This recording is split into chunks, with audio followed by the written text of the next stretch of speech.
Hi, everyone.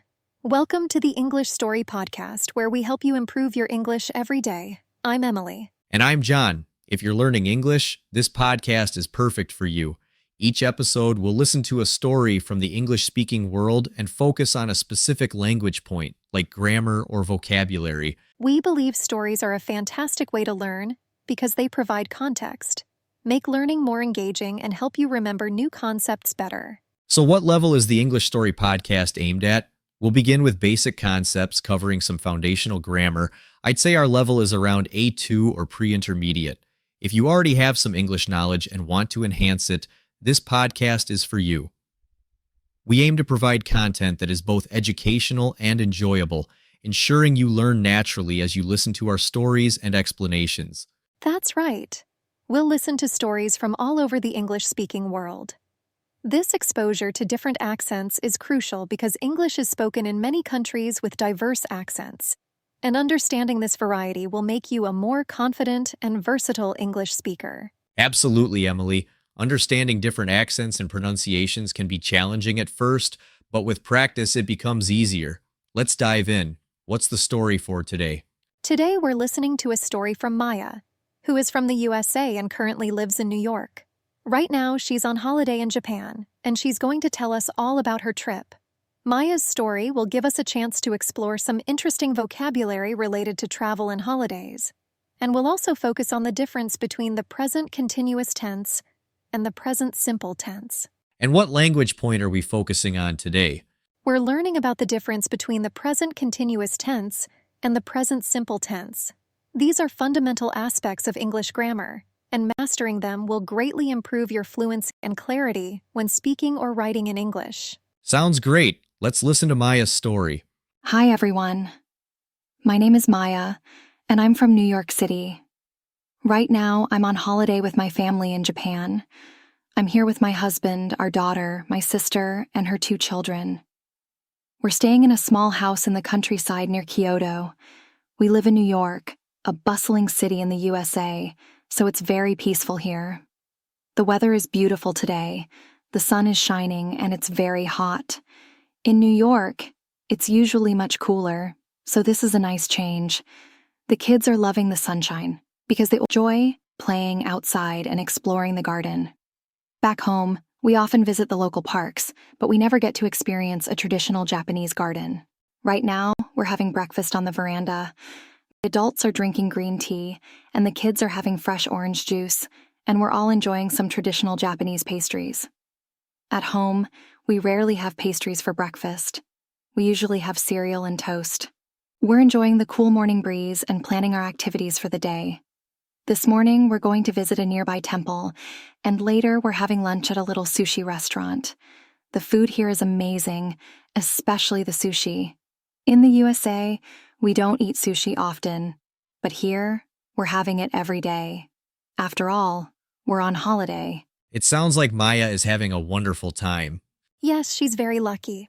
Now let's go through the story again more slowly and explain some of the vocabulary and grammar. Good idea, Emily. I'll start. Maya said, "This week I'm on holiday with my family in Japan." In British English, we say holiday, but in American English, we would say vacation. This is an excellent example of how English varies between different regions. Understanding these differences can help you sound more natural and avoid confusion when speaking with people from different English-speaking countries. Right, she's with her husband, their daughter, her sister, and her sister's 2 children. They're staying in the countryside, which means they're not in the city but in a more rural area with mountains and green spaces. Countryside is a useful word to describe areas that are far from cities, usually characterized by natural scenery and less populated regions. Maya says, "We're staying in a small house." Here she uses the present continuous tense. We're staying. Emily, why does she say we're staying instead of we stay? Because she's talking about what they're doing at the moment. The present continuous tense is used for actions happening right now, or temporary actions. It's formed by using the present tense of the verb to be and adding the ing form of the main verb. For example, we are staying becomes we're staying. Exactly. To form the present continuous, you use the present tense of the verb to be, in this case, we are, and add the ing form of the main verb, staying. This tense is very useful when you want to talk about something that is happening right now, at this very moment. Let's continue. Maya says, "We live in New York, which is a busy city in the USA." Here, she uses the present simple tense because living in New York is a permanent situation. The present simple tense is used to describe habits, unchanging situations, general truths, and fixed arrangements. That's right. The present simple tense is used for things that are generally true or regular habits. For example, I live in New York is a statement about a fact that doesn't change frequently. But for actions in progress or temporary actions, we use the present continuous. For example, we're staying versus we live. Maya also mentions, "The weather is beautiful today, the sun is shining, and it's very hot." She uses the present continuous for "the sun is shining" because it's happening right now. The present continuous can also be used to describe actions that are happening around the current time, even if not exactly at the moment of speaking. However, she says, it's very hot, using the present simple because the verb to be isn't typically used in the present continuous form in this context. We wouldn't say it is being hot.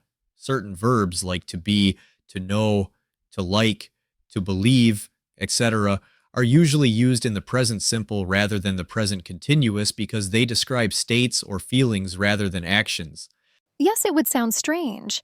She also says, "In New York, it isn't usually warm, it's usually much cooler." Here, usually is an adverb of frequency, indicating a general truth, so she uses the present simple tense.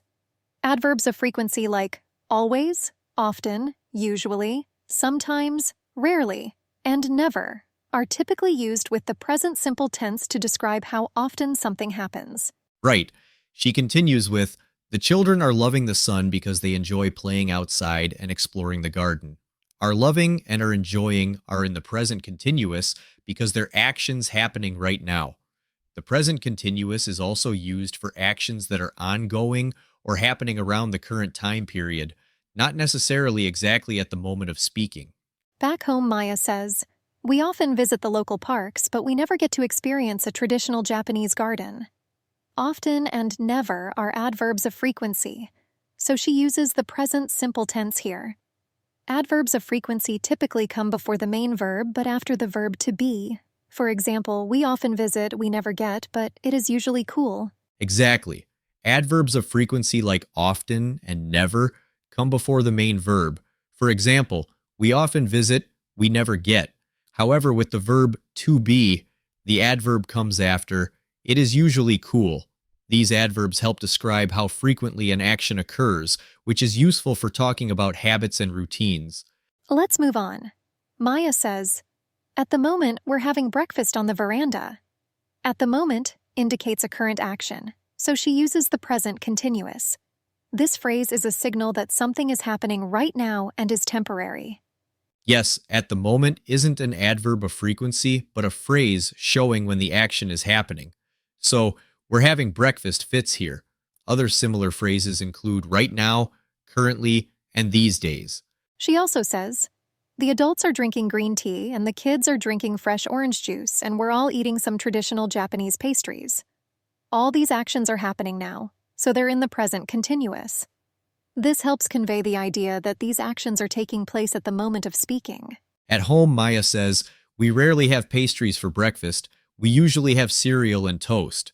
Rarely and usually are adverbs of frequency, so she uses the present simple here. The present simple is often used with these adverbs to talk about habits and routines. Right.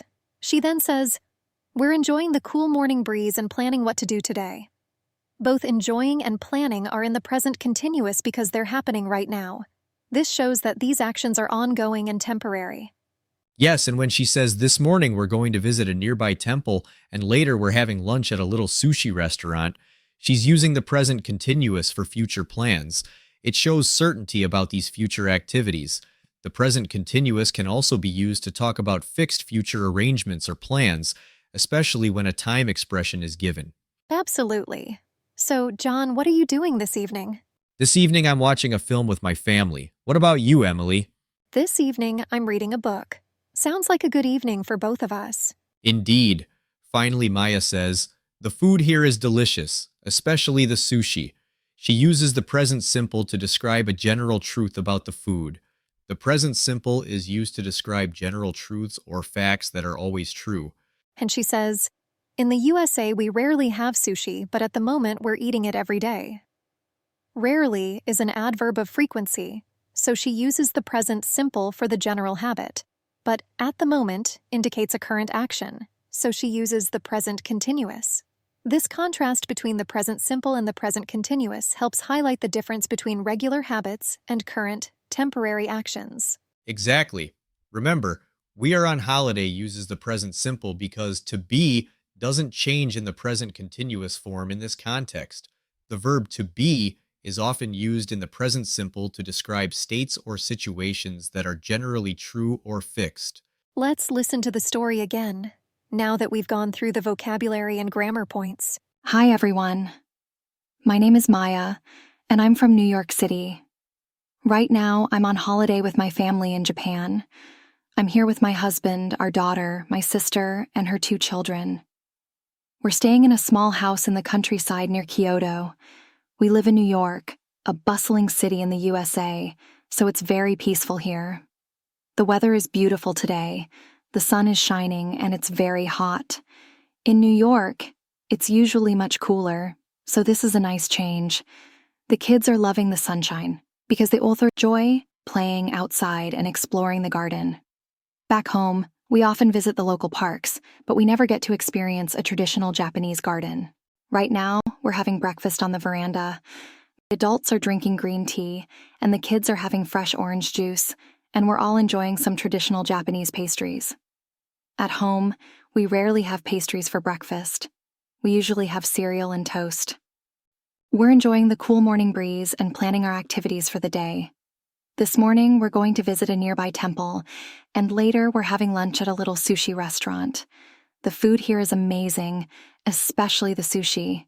In the USA, we don't eat sushi often, but here, we're having it every day.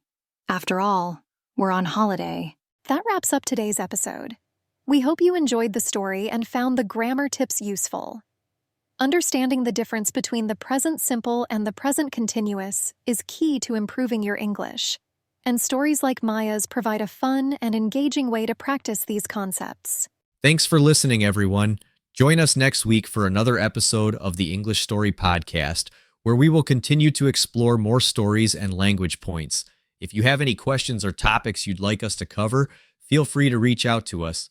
Your feedback helps us make this podcast even better for you. Bye for now. Keep practicing and remember to enjoy the process of learning. The more you listen and practice, the more natural these grammar points will become. Happy learning, everyone, and see you next time on the English Story Podcast. Don't forget to subscribe to our podcast so you never miss an episode.